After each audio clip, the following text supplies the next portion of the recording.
Cool. I know. I gotta say. Oh, thank you. All right. Well, I'm here in DiamondBack again, and Rachel, I just want to welcome you to the line. I'm really glad that you're stepping up to the line to have an honest conversation here today. Thank you. I'm excited. Yeah. And I want to thank those of you who are tuning in and listening. We really appreciate you giving us your time. Time is an investment, and it matters. But we think the conversations that we're having here matter as well. Indeed. And so we're gonna talk today a little bit about your story, and we're also just gonna kind of talk through some of your we'll call it coming out. And so I think that just to start off, Rachel, why don't you just tell us a little bit about who you are? Yeah. Yeah. My name is Rachel Howard. I'm 21 years old. I came to DiamondBack as a welder 3 years ago, and I'm a welder. Okay. Yeah. Okay. So how did you decide and get there? Like, let's just go back a little bit and talk about your story. I think you're 21 years old, and I think it's important for people who are listening. You're not just a welder. There's a little bit of humility there. I believe I heard that you're the lead welder here at DiamondBack. Yes, I am. Okay. So how did you end up here? 21. You know, you came here 3 years ago, so you would have been, what, 19? 18. 18. Yep. 18. So you've been here since you were 18. So tell me a little bit of how that started. Like, were you the kind of girl that was like playing with welding rods when you were a kid, or what's the deal? I was not the girl playing with welding rods, but I was definitely jumping into mud puddles, so I had some of that to me. No, my parents told me that there's this Votech about 20 minutes away, and I have to go there. They're like, we don't care what you choose, but you have to go. That way you're not starting out working at Burger King or something. You'll start out with a higher wage, and you'll be able to, even if you don't want to be whatever trade you decide to choose, you can always fall back on it. And interesting. And so I was like, oh boy, like, I don't know. I don't know if I want to go. I was thinking about going to college. And they're like... Can I just ask you a question in related to that? Yeah. Obviously, both your parents were tradesmen then. No. Interesting. Nope, okay. But they understand the importance of the trades. Okay. Sorry, I was distracted by giant falling things in the background. It's a little scary. But so please continue. Yeah, sure. And so I was like, well, I don't know what I want to go for. I thought about the nursing program, but then I just knew that wasn't for me. And so I was just thinking one day, and I'm like, you know what? My dad has a friend who's a welder, and that kind of intrigued me. And I was like, you know what? I can also be a welder. And so one day I just signed the papers and sent them in, and I've been welding ever since. Wow. So what was that experience like in Votech? Tell me. This is awesome. What was that experience like in Votech? Your first weld. Tell me about how that went. Oh, it was not good. It was not good at all. It looked like you took a piece of gum, chewed it up, and just slapped it on the panel there. Nice. Yeah, not good at all. In my trade, welding is bad because it usually means something's arcing, and as an electrician, we don't want that to happen. So yeah, no, you don't want that. So you went to Votech. You're learning how to weld. How long did it take you to get from, chewed up gum splat to a good bead? It took a solid couple months. Okay. Couple months, I'd say, because I was only there for like 2 hours a day, and my teacher had, I think there was about 20 of us, so he had to work with all of us. And wow. Yeah. But I'd say it took me maybe like 2 or 3 months, and I was on my merry way.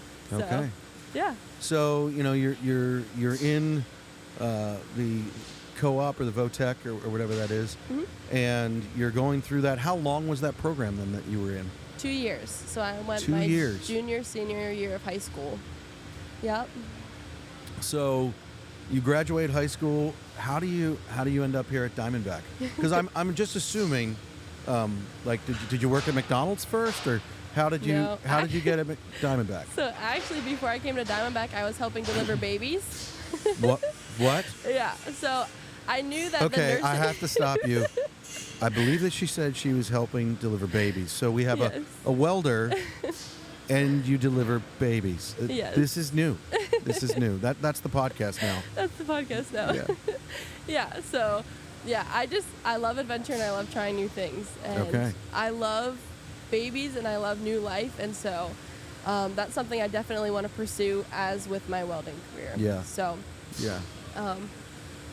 But yeah, so my first job was delivering babies. But that friend that also knew how to weld that I was talking about a little bit before, the one that kind of intrigued me to get into the welding trade, he actually worked at DiamondBack in the first couple of years of Diamondback's life, and he knew it was Okay. an awesome company. And so I knew that like Diamondback was a good company, and I was like, that's a good baseline, a good place to start. See if I like it, try it out there. So, an important question. What makes a company good? Their core values and what they stand by. All right, so we're going to really put Diamondback to the test here. Okay. Because I think if you have a good culture, then your people know your core values. Yes. So, what are Diamondback's core values? I actually have a sheet of them cheat right sheet. here. They're all too good. It's hard to pick one. I know that Diamondback is reliable and honest. When we have a cover that is bad quality or doesn't quite hold up to the standard that we have, obviously we're human, we're not going to get everything right. But like we're reliable. We'll have someone call in and say, hey, our cover is leaking because of the weather strip was put on wrong, or we've got a hole in our cover, like it needs to be patched up, the welders didn't do a good job. We'll be like, okay, hey, we'll either fix the one that you have or we'll send you another one. And we're just honest about the fact that we messed up, and we'll help you out and we'll make it right with you. I love that. I mean, there's so many. Like, love what you do and those around you. That's good. I like here, work can be very mundane, frustrating, and boring in production. Like you come in every day, do the same thing every day. It feels like nothing changes. But Diamondback tries to, like, I don't know, the way that they live by their core values. Like Ian comes in. Yeah. He has conversations with us. He shows that he loves. He shows that he cares. And they're just honest about that. Like, I just had an honest conversation with him, and it's pretty obvious that he really cares about the people here. And it's got to be really cool having someone in management that cares and invests in people like he does. Yes. Yeah. And there's a lot of those types of people here. As I was the lead of the weld room, or now the lead of the finish, like, I ask questions all the time, and everyone's like, hey, I think that, I'm going to answer that question. That's a genuine question, and I appreciate that. Like, they want people to ask questions, they want people to learn, and they want people to grow. And so that's also, they stand by that core value as well. That's good. So, Mom and Dad become a welder. You got a job at Diamondback. So, in 3 years, you've been here for 3 years. Yep. What is it that took you? How did you go from just being a welder to being a lead welder?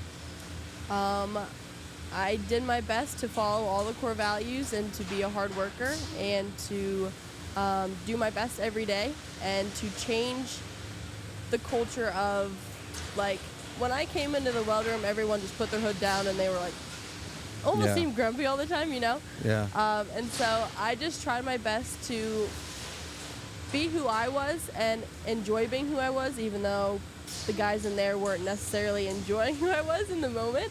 But just, being who I was and trying to live by the core values that Diamondback had and to take on responsibility. And so I think they saw that. And so applying those core values, being your real true self, being authentic, and then not letting those around you affect your you. Yeah. I guess. Okay. So we talked through this, and we were talking about your story. Did I ask you here while we're on air? Did I ask you about how your mom and dad responded to your? We'll call it coming out. Yeah. They were surprised. I told my mom, she's like, wait, what? And obviously she wasn't necessarily offended by that. It was just, she wasn't expecting it, I don't think, because I had talked about the nursing program a little bit. And my dad, I mean, I think he might have seen it coming.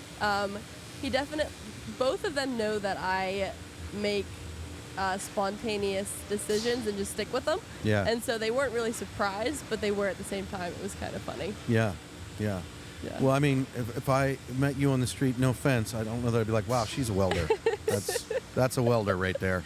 Because I do have a stigma, and I've met a lot of welders, and you look a little different than them, just a little.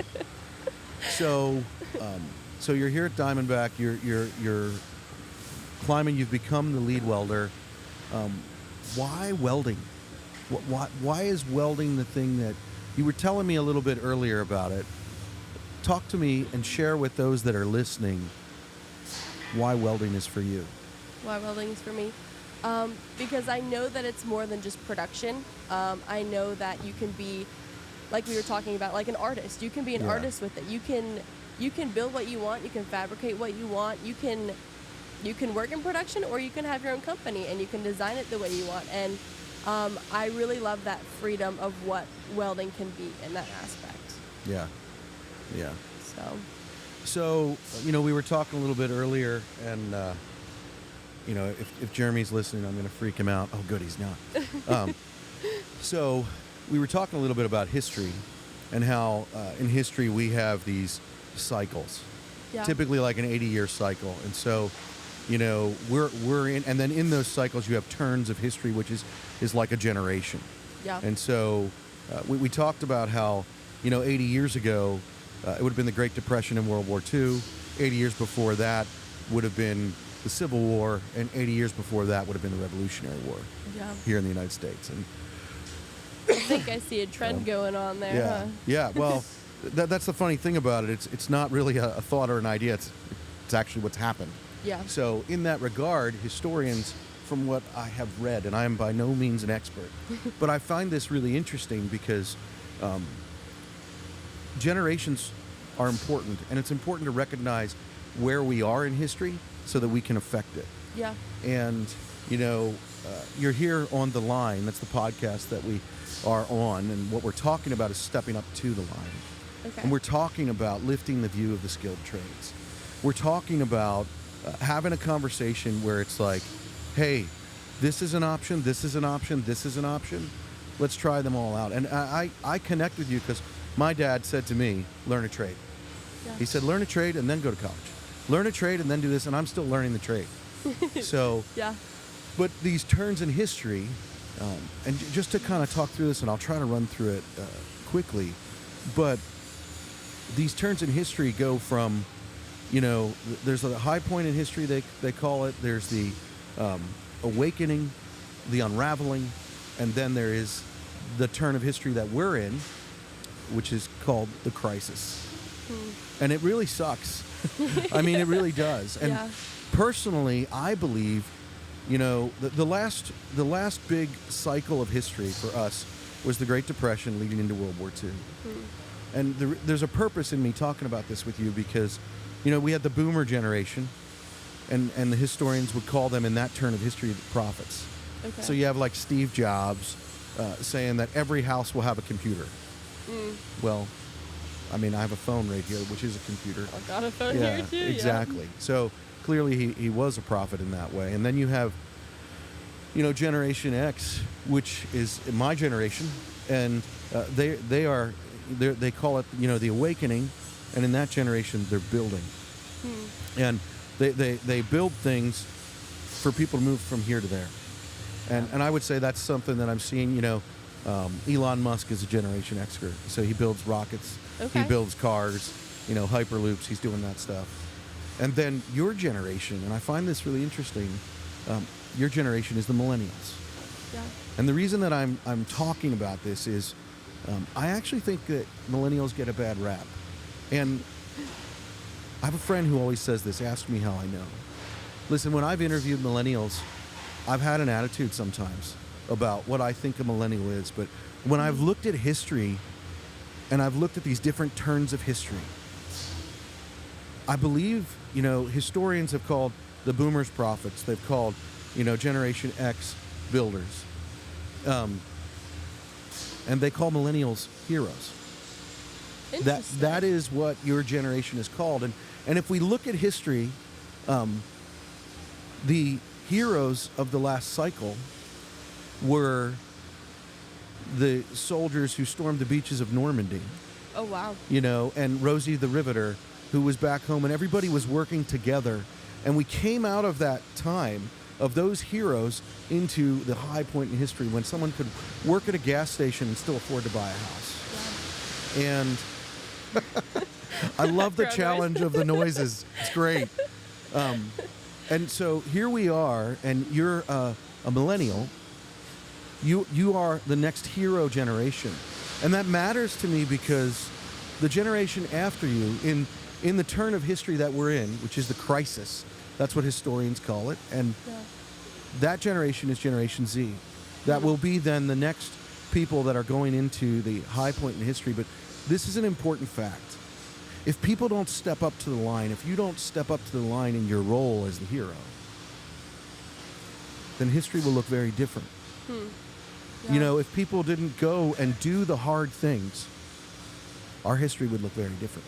Yeah. And I think the crisis that we live in right now is the fact that the skilled trades are dwindling.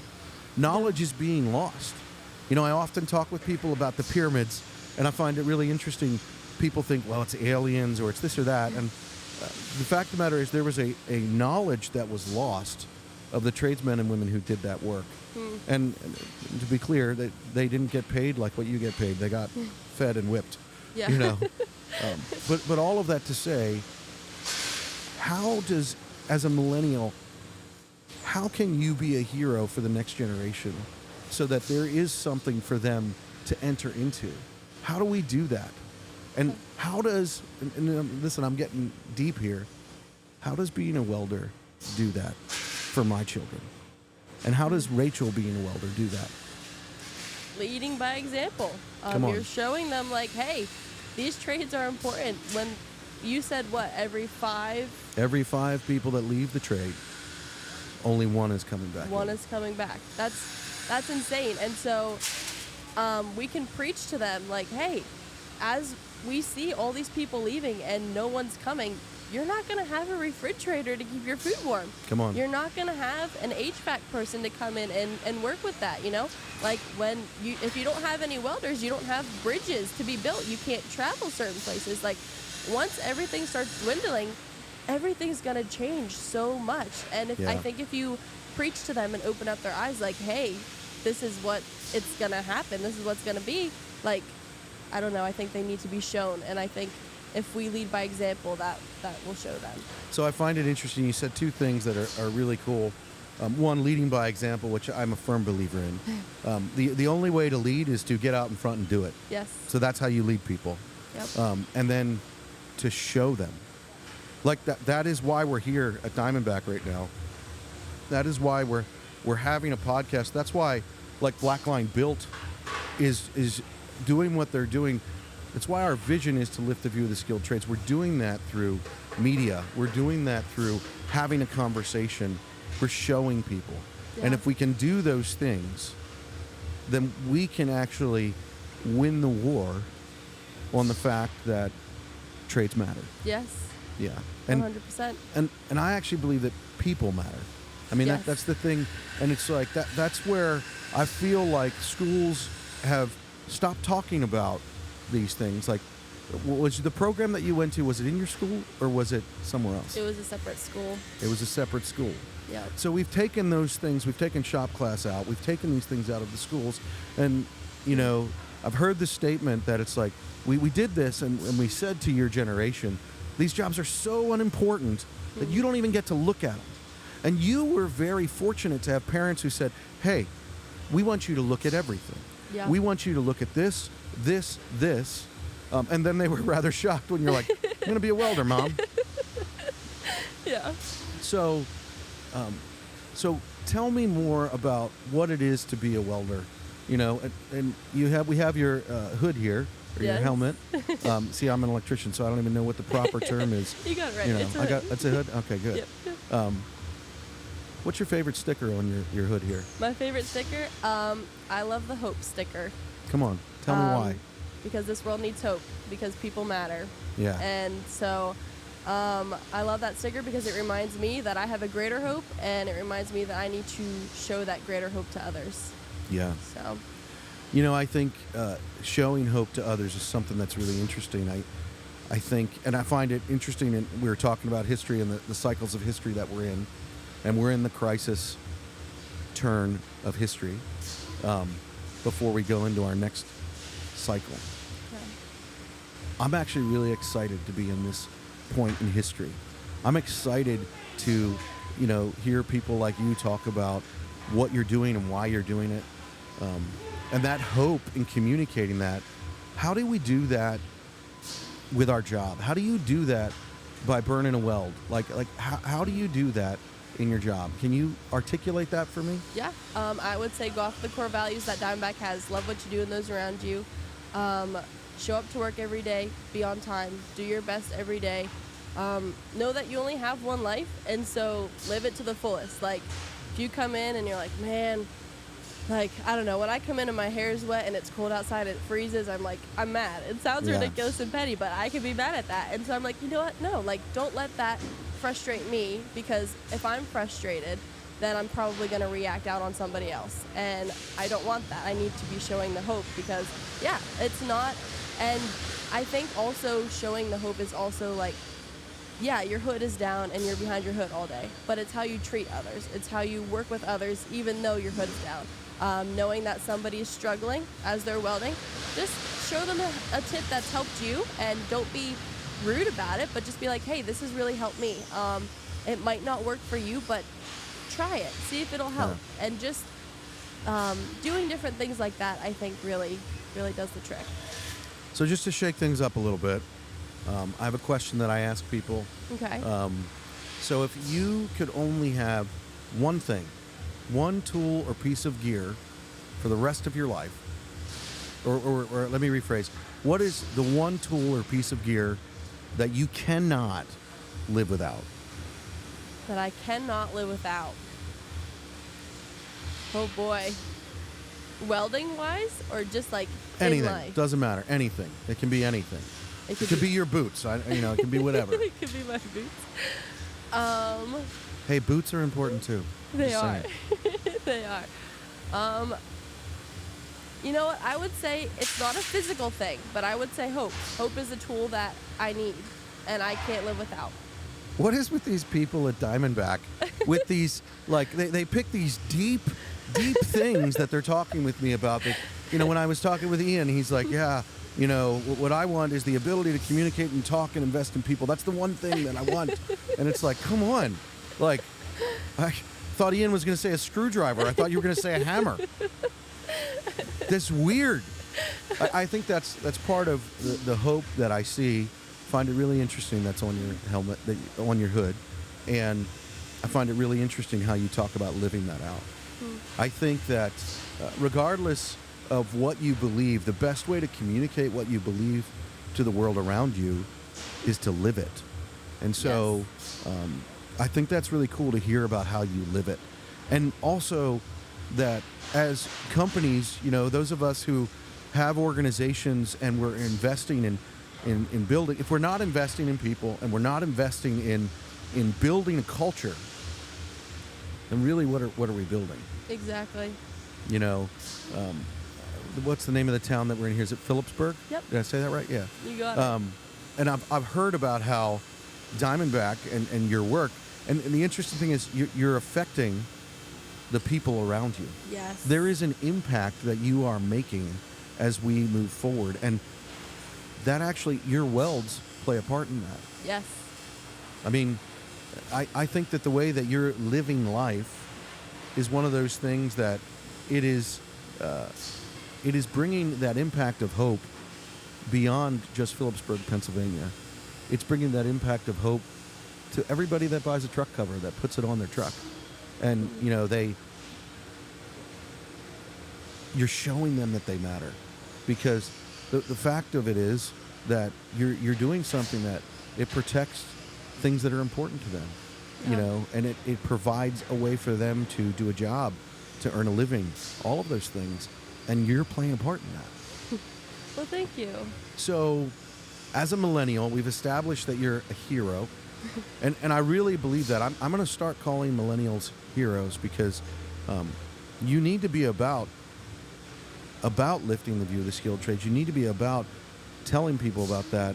So, as you would be talking to someone, you're 21. Yep. So you're on the start of your journey here. Yes. And so you could change and go do something else at any time. And my question for you is, do you think that's something that you would do, or is welding what you want to continue to do? Do you want to build a career in welding, and why? Yeah. My end goal is to have my own business in welding. I would love that. Like I said, I want to do a bunch of things, so I also want to help deliver babies on the side too. I want to keep Babies that on in the there. side. But yes, welding is something I definitely want to keep in my life. I don't necessarily want to, I don't know, work in production my whole life maybe, but I definitely think that welding is going to be in my whole life. So my question for you then is, how does welding help you make those steps? So like, you know, you want to have your own business. So what is your vision? What do you see?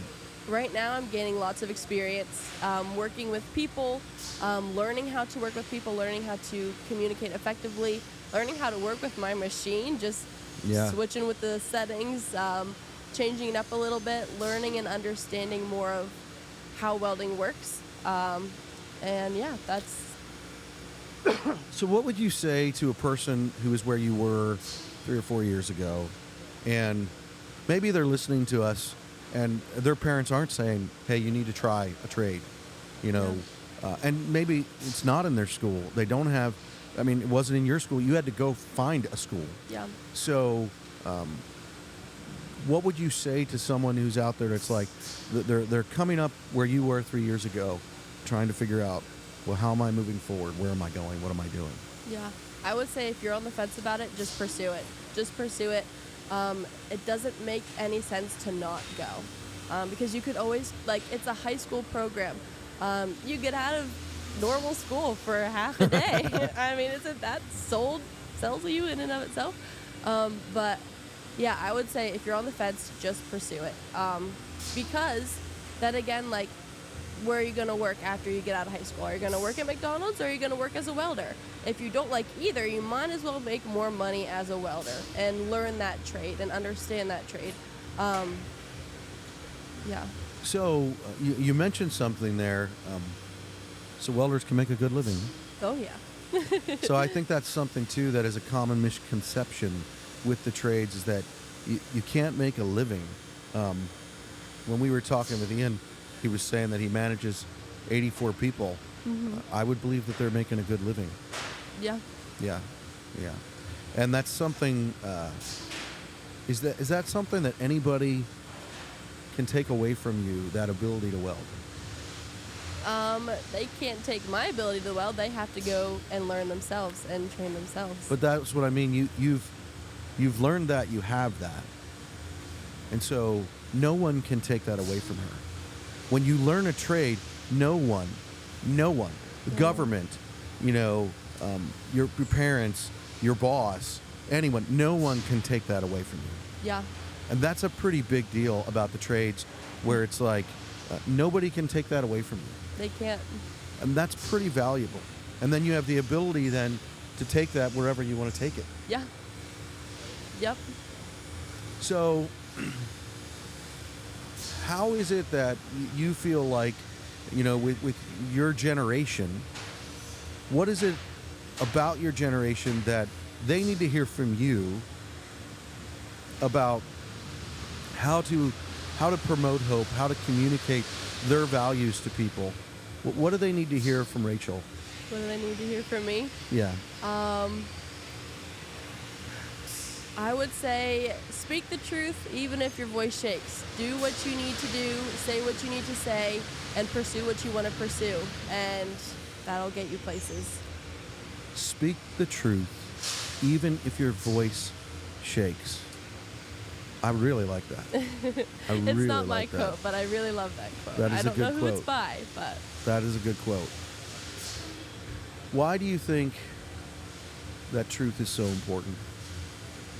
Because there's so many lies out there, it's hard to figure out what is what, and then it adds confusion, and there's just so much craziness. If you speak the truth, it's simple, it's what it is, it's how it is, and it's beautiful. So, what are some examples of how you can speak the truth at work, on the job? And what are some examples of how you've done it right and how you've done it wrong? Yeah. Speaking the truth on the job is maybe not even always using your words. It's just being honest with your work.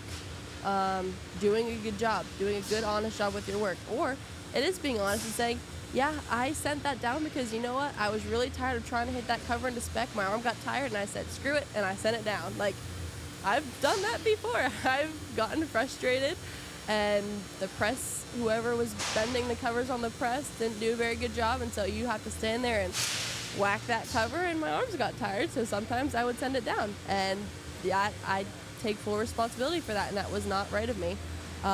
But then owning up to what you do.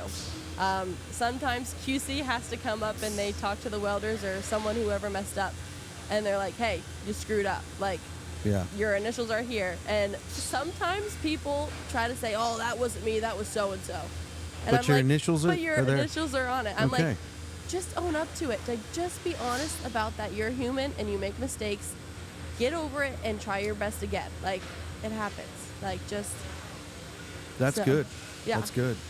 So you're touching on something there that I think is rather interesting. And when you say, be honest, that people make mistakes. I think that's part of the human condition. And, nobody is perfect. Nobody does it right all the time. And honestly, I think we can get trapped in this culture that, well, I don't want to talk about my mistakes because if I talk about a mistake, then it's going to be used against me. Yeah. And I think that's one of those lies that you talked about. The truth is, yeah, some people might use it against you, but then you know that those aren't the people on your team. Yeah. So how is it with mistakes? Like here with your team at DiamondBack that you work with, how do they respond when you're honest about a mistake? Did you get fired? Nope.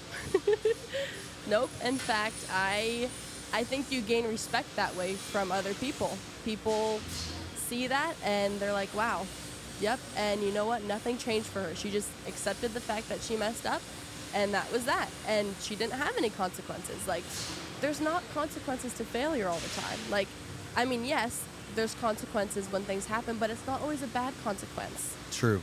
Like, true. Failing, yeah, if I'm going to fail, maybe I'll hurt my pride. Yeah. And that's a consequence. But that's not always a bad consequence, It's not a bad consequence, though. Exactly. I mean, I experienced that with doing these podcasts and some of the stupid things that I say being on camera, which is just awesome. That there is now a video record of dumb things that I do and say. But it's actually really good for my pride, because otherwise I would think that, hey, I'm pretty cool, Yeah. And the fact of the matter is, when we start to get that way, that's when we make big mistakes. Yes.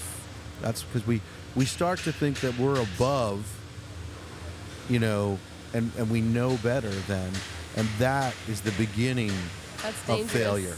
That is the beginning of failure. Yep. So one of the things that I think about failure specifically, and I think this touches on, sending it, getting out there and doing it, like what we were talking about. One of the things is that I don't believe that you fail ever as long as you don't quit. Like, if you give up, well, then failure is real. It's a thing. Yeah. But it's never failure if it's like, wow, I made a mistake, I missed this. And that's why I asked you if you were fired when you were honest about a mistake, because there is this lie that if I tell people what I do wrong, that I'm gone. Yeah. And I would say the lie and the deception is that it's actually the opposite. If you hide what you're doing wrong, well, then you will be gone because yeah, then you're not reliable and honest. Right. No Well, and you truth. talked about the truth. That's why the truth matters. Yes. The truth matters because if we aren't sharing the truth, then probably one of the most important things in relationships, workforce, team, everything is trust. Yes. And if we're not talking about the truth in our work, we're not being honest in our conversation, we're not doing these things, then no one will trust us. Exactly. And that's a bank account that you don't want to be spending. No way. Yeah. You don't want to be losing your ability for people to trust. I mean, we're here talking to you on the factory floor because of trust. Yeah. You know, members of our team earning trust, and it's like, and that's why I want to be honest about our conversation. Listen, we're being truthful about what it is to be a welder. We're being truthful about the opportunities out there. And, you know, the fact of the matter is, you're not the typical welder, meaning there isn't a typical welder. There isn't a typical carpenter. There isn't a typical plumber. And I think that's a really interesting part about your story. Yeah. Thank you. Yeah. So we've talked about, you know, where you come from, how you got here, what you're doing here. We've talked about, you know, truth.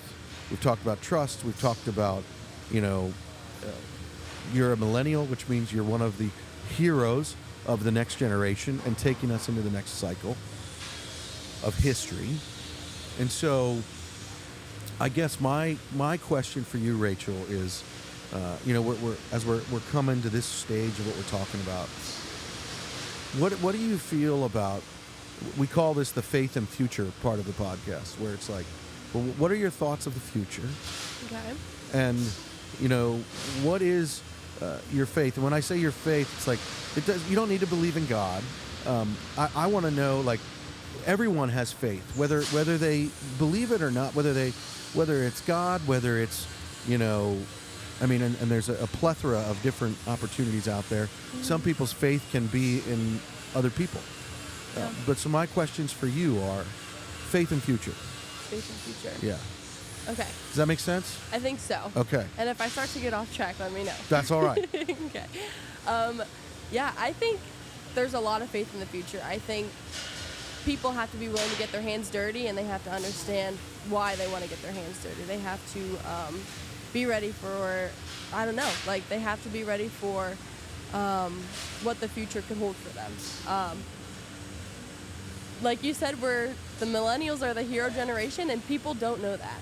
I didn't know that until today. Yeah. A lot of people are like, well, we're just a millennial, and they play their video games, and they call it a day. And so I definitely have faith in this group of heroes or group of people, if they're taught right, if they're shown. And so I'm really appreciative of people like you guys who have podcasts and talk about the realities of life and the different things that go into the different trades and stuff.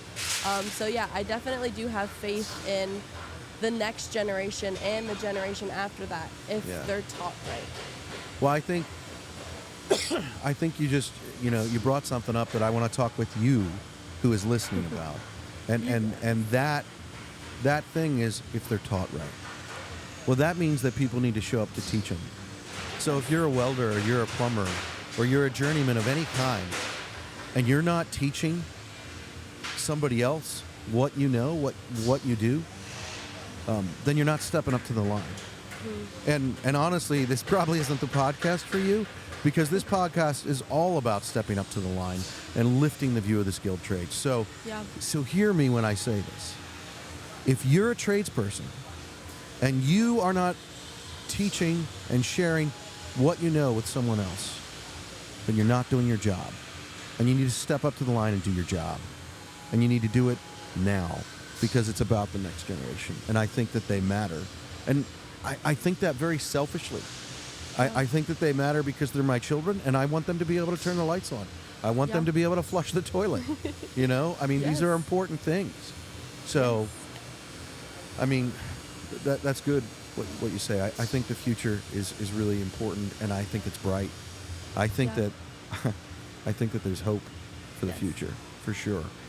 So, as we come to a close here, Rachel, I would just like to give you an opportunity, if there's anything that you would like to close with, or a closing thought or a challenge to those who are listening.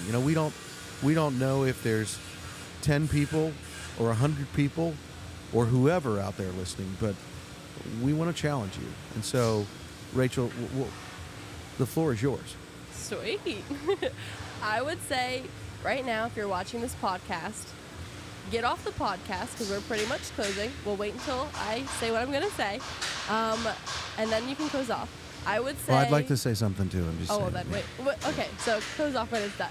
I would say, since you're on your phone or you're on your laptop or you're on your computer or something, start Googling different classes you could take. Start Googling different things you could do to join a trade. If you're on the fence about it, just do it. You're already on your phone. You're already on your laptop. Just jump over to the next tab and start researching it. Yeah. Well, and I just want to come alongside you and say, too, that there are thousands of businesses out there that want you. Yes. There are thousands of companies that are needing you, and they need you to learn the trade. They need you to be doing what Rachel just said here and going out and going after that. And so the fact of the matter is, we're gonna talk tradesmen here. Get off your ass and Google it. That's right. It's not that hard. Nope. And get out there and do it. And so step up to the line with us. Lift the view of the skilled trades. Make a difference. If you're a millennial, start calling yourself a hero. Start knowing who you are. Learn your trade. Get out there. Invest in the future so that the future is bright. Come on. Yeah. That's right. Thank you very much. That's the line. All right. Sweet. Good deal. Thank you so much, Rachel. Yeah, thank you for having me. It's a pleasure.